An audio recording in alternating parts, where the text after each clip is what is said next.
વાત સૂર્યોદય ને સૂર્યાસ્ત વચ્ચેનો સમય આ અત્યારે આમ જોતો છે. તમને એવું થતું હશે કે સૂર્યાસ્તને થોડો જોવાનો હોય, પણ નવી પેઢી તો સૂર્યાસ્તને જ જોવે છે, કારણ કે સૂર્યોદય વખતે તમે બધા સૂતા હોઈએ ને એટલે. પણ આમ જુઓ તો હવે તમે બધા ક્યાંક એવા સમય આવે છે, તમે તમારો સૂર્યોદય જોઈ લીધો, મધ્યાહને તમે સુંદર જીવન જીવી લીધું, અને હવે ક્યાંક આપણા સૌની, તમારા સૌની સાંજ પડવાની છે. તુલસીભાઈ વાત કરતા હતા ત્યારે મને બહુ જ એવું થયું કે એમણે એમ કીધું કે 131 વર્ષના થાય, બા આટલા વર્ષના થાય, અને એમણે એવો સંકલ્પ લીધો છે કે 40 વર્ષમાં 400 વર્ષનું કામ થાય. તો સાહેબ 400 વર્ષ ચાલે એટલું કામ તો એમણે અત્યાર સુધી કરી નાખ્યું છે, એટલે 4000 વર્ષનો સંકલ્પ કરો. અમારે ગઢવીમાં બહુ બધી કહેવતો હોય, એટલે મારા નાનીમાં છે ને તેને પગે લાગી ને એટલે તમને એમ કે કરોડ વરના થાવ, કરોડ વરના થાવ. એટલે પછી એક વખત આમ મેં ઓલા થોડાક ભણ્યા હોય એટલે થોડીક બુદ્ધિ આવી ગઈ હોય ને, એટલે મેં બાને કીધું, મેં કીધું બા જીવનમાં કોઈ દિવસ વૈજ્ઞાનિક રીતે શક્ય જ નથી કે તમે કરોડ વર્ષના થઈ શકો, કારણ કે માણસનું આયુષ્ય છે, શરીર છે, તે ક્ષીણ થવાનું છે.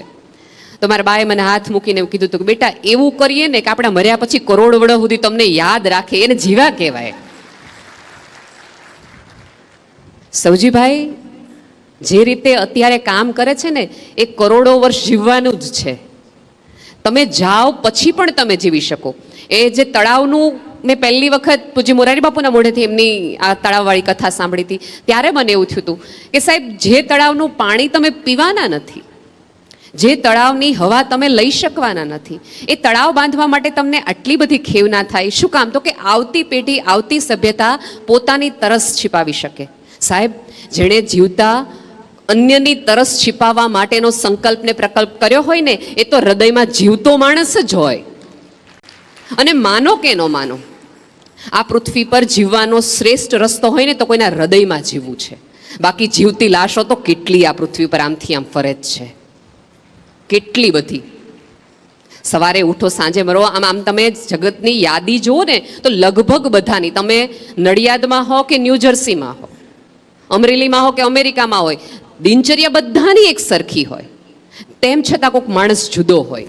અહીંયા સન્માન થતું હતું ત્યારે આપણને સામાન્ય રીતે એવું થાય કે સન્માન એમનું કરવાનું હોય કે જે માણસ કશુંક જુદું જીવી ગયો હોય, કશુંક નોખું કરી ગયો હોય.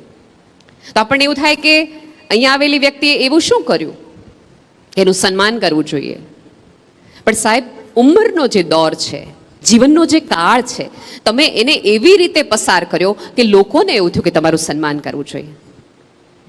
અત્યારે તમને બધાને આમ વૃદ્ધત્વ એટલે છે ને આપણને કકડાટનું સેન્ટર લાગે. આપણી આજુબાજુ દવા હોય, ડાયાબિટીસની વાતો હોય, કોઈ માણસ એવું કરે, પિક્ચર આવ્યું તો તરત એમ કે આ બધું પીઝા આવ્યા તોય ઘરમાં પીઝા ન ખવાય, અમથે અમથો તકલીફ થઈ જાય. તમારી આજુબાજુ એકલા આયુર્વેદના નાના મોટા નુસ્ખાઓ હોય, તમે રિપીટેડલી વાત કરતા હો, પેન્શનની નવી યોજનાની વાત કરતા હો, અથવા તો આખા દિવસમાં તમે સવાર ઉઠીને પહેલું વહેલું જોતા હોય કે આજે કોણ મરી ગયું, મૃત્યુ નોંધ કોની છે, આજે કોની સાદડીમાં જવાનું છે. આ 4-5 યાદી એટલે વૃદ્ધત્વ એવું ક્યાંક થઈ ગયું છે. સૌથી વધુ વૃદ્ધોને એવી ફરિયાદ હોય કે અમારા બાળકો અમારી સાથે બેસતા નથી, નાના બાળકો અમને સાંભળતા નથી. હાલાકી બા ને દાદા એટલે તો વાર્તાઓનો વડલો કહેવાય, તો કેમ આપણી પાસે બેસતા નથી? શું કામ ખબર છે? જ્યારે આપણા સંતાનો આપણી પાસે બેસે છે ત્યારે આપણે રિપીટેડલી આપણો ભૂતકાળ કેટલો સુવર્ણ હતો એની વાત કરીએ છીએ. અમારા જમાનામાં તો આમ હતું. એટલે સંતાનોને એમ થાય કે એકવાર તો કીધું તું, પછી બીજી વારે થોડીક વધુ એમ સન્માન સાથે એમ કે બાત છે એટલે વાંધો નહીં, ત્રીજી વારે તમને સીધું વળકું પડીને કે બા કેટલીક વાર કહેવાનું હોય કે તમારા જમાનામાં શું હતું. એની બદલે થોડા બદલાઈને દીકરાને હાથ પકડીને એમ કે અમારા જમાના વખતે ફોન આવો તો હવે કેવો ફોન હોય છે નહીં, એના જમાનામાં રસ પાડો તો જ તમને એ પાળતાને સંભાળતા થઈ જાય. આપણા બધાની તકલીફ એ છે કે આપણે સાંભળતા નથી, સંભળાવીએ છીએ, એટલે પેઢી આપણાથી દૂર થતી જાય છે. અને આપણને એવું લાગે કે જોયું આ લોકો બદલાઈ ગયા. અહીંયા નવા છોકરાઓ તમને બે રસ્તાઓ દેખાડતા હશે, બે વસ્તુ આમ કહેતા હશે, એમને ક્યારેક તમારા માટે ગુસ્સો આવી જતો હશે. એ તમને પાણીમાં દૂર જવાની ના એટલા માટે પાડતા હોય છે કારણ કે એને ખબર છે કે પગ લપસો તો પડાય ને પડાય તો સેવા કરવાની આવે. એમને સેવા કરવાનો કંટાળો નથી આવતો, પણ તમને થતી પીડાની તકલીફ એને છે. એટલા માટે ક્યાંક એ રોકટોક કરતા હોય છે. તમારા બધાના સંતાનો, અત્યારે નરેશભાઈ તમને રિપીટેડલી એવું પૂછ્યું ને કે તમને નથી દીકરાઓ યાદ આવતા, તો એક વિવેક સાથે તમે ના પાડ્યા, પણ તમે રિપીટેડલી વિડીયો કોલ ઘરે કરીને કહો છો કે જો મજામાં છીએ, અમે આનંદમાં છીએ. એનો અર્થ કે સાહેબ, મા બાપને તો સંતાનો શ્વાસની જેમ આવન જાવન એના વિચારો કરતા, એને યાદ કરવાના ન હોય, એ શ્વાસમાં જ હોય, અને શ્વાસમાં હોય એને યાદ થોડા કરવાના હોય. સરસ ગંગા કિનારે સંકલ્પ લેવા માટે તમે આવ્યા છો. ગંગા જેવા પવિત્ર, આમ તમે જો તો માત્ર એ પાણી નથી, 5000 માનવ ઇતિહાસ આમાંથી પસાર થઈ ગયો છે, અને સ્થિરતાથી એ આપણે બધાને જોવે છે. એ આ ગઈકાલના માણસને એણે જોયો, આદિમાનવને જોયો, અને આજે મોબાઈલથી વાત કરતા માણસને પણ એ જોવે છે. સાહેબે કીધું ને કે ગંગાજળ સાથે લઈ જજો. હું તો પૂરી સભાનતાપૂર્વક લઈ જજો ગંગાજળ સાથે, પણ સાહેબ અહીંથી જતી વખતે એવો સુંદર માણસ બનીને જજો કે કોકની તકલીફ, કોકનું દુઃખ જોઈને તમારી આંખમાંથી જળ આવે એવો માણસ બનીને જજો યાર. અહીંયા બેઠેલા દરેક વ્યક્તિને એક એવું ક્યાંક થતું હશે કે આ સૌજીભાઈ પાસે બહુ પૈસા છે ને એટલે આવા સારા કામો થાય. આપણી પાસે હોત ને તો આપણે આવું કંઈક કરત. દરેક ટીવીમાંથી જોતા હશે એ માણસને અહીંયા વિચાર આવતો હશે, અહીંયા પહેલી ખુરશીથી લઈ છેલ્લી ખુરશીને એમ થાય એક જ વાત આવે કે આપણી આગળ હોત ને તો આપણે આવું સારું કામ કર્યું હોય. છે તો ઘણાય આગળ, ઘણા બધા આગળ છે. અને આ પૃથ્વીમાં ઈશ્વરે તમને કોઈ દી એટલા ગરીબ બનાવ્યા જ નથી કે તમે કોઈને કશુંક આપી ન શકો. બિલકુલ નહીં સાહેબ. આપણી વૃત્તિથી આપણે ગરીબ હોઈએ, આપણી સમજથી આપણે ગરીબ હોઈએ. કોઈ માણસ પડી જાય તો તમે હાથ ન આપી શકો એટલા તમને ઉપરવાળા હાથ ન થાય. તમે જો અત્યારે આપણે ચપ્પલ ગોઠવવાના હોય તો બીજાના ચપ્પલ સેટ સાઈડમાં મૂકીને આપણા ચપ્પલ વ્યવસ્થિત રાખીએ કે આના ભલે ખોવાઈ જાય, મારા ન ખોવાવા જોઈએ. હવે એમાં તો સૌજીભાઈ જેવા પૈસાવાળા થવાની જરૂર નહોતી ને, અહીંયા સમૃદ્ધિ જોતી હતી. ટ્રેનમાં તમારી બસની બારી હોય, એની બાજુ આમથી આમ થેલો હોય તો આપણે પહેલાં શું કરીએ, આપણો થેલો એવી રીતે મૂકીએ બીજાનો ભલે ચોરાઈ જતો, ખૂણા ઉપર હશે એના ઉપર ચોરાઈ જશે. સાહેબ ચોરાવાનું લખ્યું હશે તો વચ્ચેનો થેલો ચોરાઈ જશે અને ખૂણાના આજુબાજુને બેયના રહી જાય. કેદારનાથમાં જીમ કોર્બેટની એક બહુ સરસ કથામાં જીમ કોર્બેટે સૌજીભાઈ લખ્યું છે, એક સાધુ હોય છે કેદારનાથ. ત્યારે વર્ષો પહેલાંની વાત છે કે ત્યારે આટલી બધી ધર્મશાળાઓ ને એવું બધું હતું ને, યાત્રાએ બહુ લાંબી હતી. એટલે પછી રાતવાસો કરવા માટે કુટીર હતી ને, એને બધા આમ બહાર સૂતા હતા. અને ત્યારે મેન બહુ જ એવા વાઘ આવતા કે જે માણસને ખાઈ જતા હતા. એટલે ઓલા સાધુ એમ કીધું કે બધા સાચવી કાઢવીને રહેજો, બહેનો બધી અંદર સૂશે અને ભાઈઓ બધા બહાર ઓટલા ઉપર આમ સૂવાનું રાખશે. એટલે 2-3 સાધુ જે હતા એણે એમ કીધું કે આ હું વચ્ચે સૂઈશ, કે હું વચ્ચે વચ્ચે વચ્ચે. એટલે એક છોકરા 2-3 છોકરા જુવાની એમ કીધું કેમ બાપુ વચ્ચે? તો કે ના ના બસ આમ જ આમ જ. પછી જુવાની અંદર અંદર ખુશબુશ કરતા હતા કે એ લોકોને એમ છે છેડે સૂઈએ તો તરત જ દીપડો કોઈને ખબર ન પડે ને સરકીને તમને લઈ જાય. જીમ કોર્બેટે લખેલી સત્ય ઘટના છે. સાહેબ સવારે એવું થયું કે 9 જણા સૂતા હતા અને વચ્ચે સૂતેલો માણસને લઈ ગયા. સવારે ઉઠ્યા ત્યારે ખબર પડી કે બાપુ રહ્યા નથી. હવે લઈ જવાનું, ગુમાવી જવાનું જો તમે અહીંયા લખાવીને લાવ્યા હો ને દોસ્ત, તો જગતમાં કોઈ સત્તા એવી બની નથી તમે મારાને તમારાથી છુપાવી શકો. જે ઉપર સીસીટીવી કેમેરા લગાવ્યા ને ત્યાંથી છુપાવવાનું તો બન્યું જ નથી, શક્ય જ નથી. કેમ એમને તમને કેમ ગંગા કિનારે લાવવાનો જ વિચાર આવ્યો? એમને તો વિશ્વના કેટલા બધા દેશોમાં ભારત તમને ઈચ્છે ત્યાં બતાવી શકે એમ છે, પણ એ ઈચ્છે છે કે આ કિનારો એવો છે કે જે માણસને બદલાવી નાખવાની ક્ષમતા રાખે છે. આ પાણી માત્ર નાહવા માટે નથી, બદલાવવા માટે છે દોસ્ત.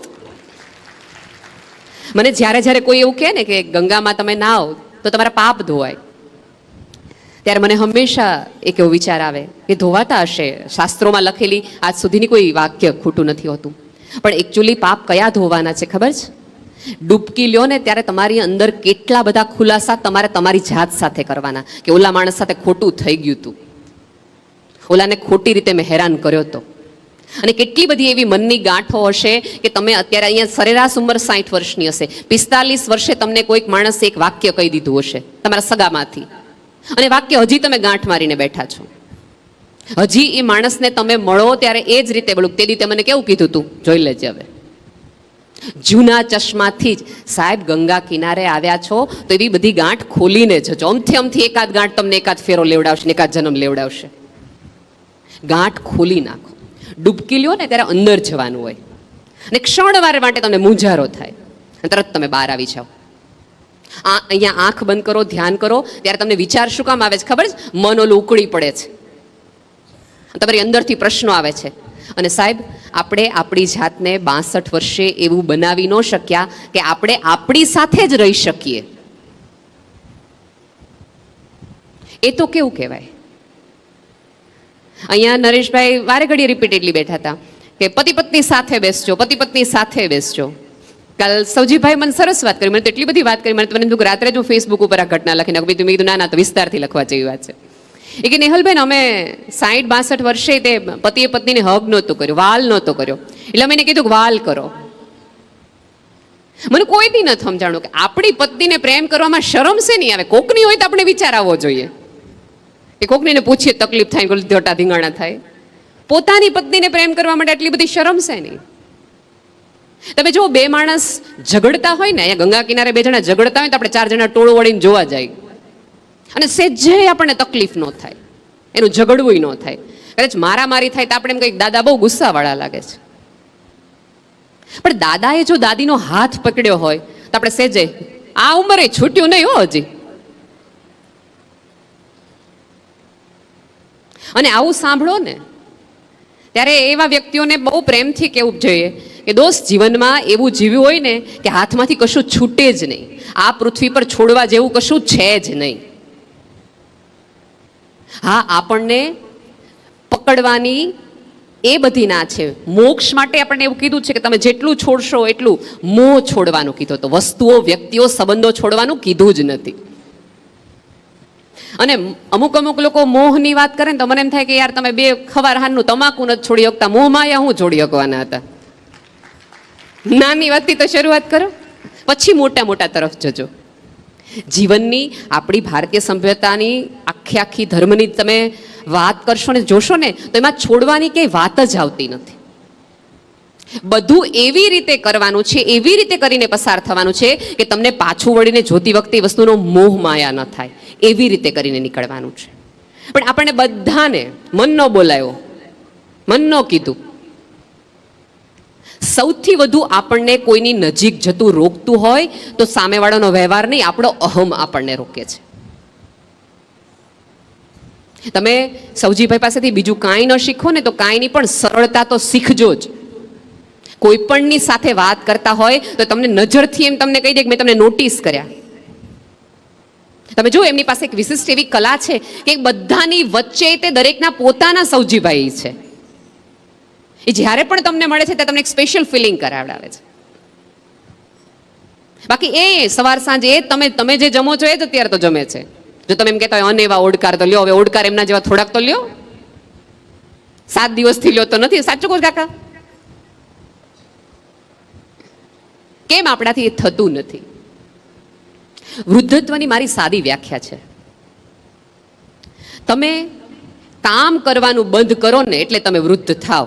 વૃદ્ધ થાવ એટલે કામ કરવાનું બંધ કરી નાખવાનું એવી જરાય જરૂરી નથી, જરાય નહીં. અમિતાભ, નરેન્દ્ર મોદી, સૌજીભાઈ, ઉંમર જોઈ લ્યો. આપણા જેટલા જ કલાકો મળે છે, આપણા જેટલું જ જીવે છે, બેશુમાર જીવે છે. સાહેબ, જે દિવસે તમે બીજા માટે જીવવાનું શરૂ કરી દો ને, પછી તમારા કામ ઉપરવાળો જ કરે. પછી એ તમારા સ્વાસ્થ્યનું ધ્યાન એ રાખે. 100% ગૌરીભાભી જમતી વખતે ધ્યાન રાખતા જ હશે જમવાનું, પણ અમુક ધ્યાન એ રાખે. તમે કોકનું રાખો તે તમારું રાખે, એ સાદી દલીલ છે. મને બહુ જ આનંદ છે, કારણ કે સૌથી વધુ મહત્વનું મારી માટે એ લોકો છે કે જેમને મને એમણે સરસ વાક્યો કીધા છે કે આને શ્રવણ અમે કહીએ છીએ, આને અમે રાધા કૃષ્ણ કહીએ છીએ. ક્યાંક ને ક્યાંક જેમને સંતાનો નથી એમને સૌથી વધુ પીડા હશે, અફસોસ હશે, ક્યાંક ફરિયાદ પણ ઈશ્વર સાથે હશે કે બધાને બધું દીધું, અમને બધું જ આપ્યું, તેમને આ ન આપ્યું. પણ જેમને સંતાનો નથી ને એમને હું 2 હાથ જોડીને એક રિક્વેસ્ટ કરવા માગું છું કે ઈશ્વરનો એ રીતે હવે આભાર માનતા થાઓ, કારણ કે તમને એ નાની જવાબદારી નહીં પણ વિશ્વની મોટી જવાબદારી માટે તમને મોકલી રહ્યા છે કે તમે એક સંતાનો નહીં, તમારી આજુબાજુના બીજા 100 સંતાનોને પોતાના સંતાનો કરો. સાહેબ, એક બાળક દત્તક લેવું ને એ બહુ મોટી ઘટના નથી, પણ એક વિચારને, એક કાર્યને, એક સમજને દત્તક લેવી એ મોટી વસ્તુ છે. એ તમારા વર્ષો પછી પણ ચાલે. મારે સંતાનો નથી, પણ 220 મંદબુદ્ધિ દીકરા દીકરીઓને મેં દત્તક લીધા છે. હું જ્યારે પણ એમની વાત કરું છું ત્યારે કહું, મારા છોકરા આમ, મારા છોકરાઓ આમ. અને જેમને સંતાનો છે એમને ખરેખર સ્વર્ગની સીડી મળી ગઈ છે એવું કાંઈ નથી. એમને એમના સંતાનોથી ફરિયાદ તો છે જ. તમે એકબીજાના સંતાન બનો, તમે એકબીજાનો આધાર બનો, તમે એકબીજા માટે એવી લાગણી રાખો. અને જગતનું એક પણ બાળક છો, તમારું બાળક હોય એ રીતે માથે હાથ ફેરવો. જ્યારે પણ સાહેબ જગત માટે પ્રાર્થના કરી શકવાની ક્ષમતા તમારા માટે છે, કારણ કે તમારી પાસે હવે કંઈ સ્વાર્થ જેવું છે નહીં કે તમારે એમ પ્રાર્થના કરવું પડે કે બોર્ડની પરીક્ષા હોય તમે એવી પ્રાર્થના કરો કે મારા દીકરાને 10મા ધોરણમાં આટલા ટકા આવે. 10મા ધોરણની પરીક્ષાની ખબર હોય ત્યારે ઉપરવાળા પાસે પલોઠી વાળીને પ્રાર્થના કરો કે આ જગતમાં આજે જેટલા દીકરાઓ 10મા ધોરણમાં છે એને સારા ટકા આવે. તમારા હૃદયને એટલું મોટું ને પોળું કરો કે તમારી અંદર એક સંતાન નહીં, તમારી અંદર હજારો સંતાનો રહી શકે.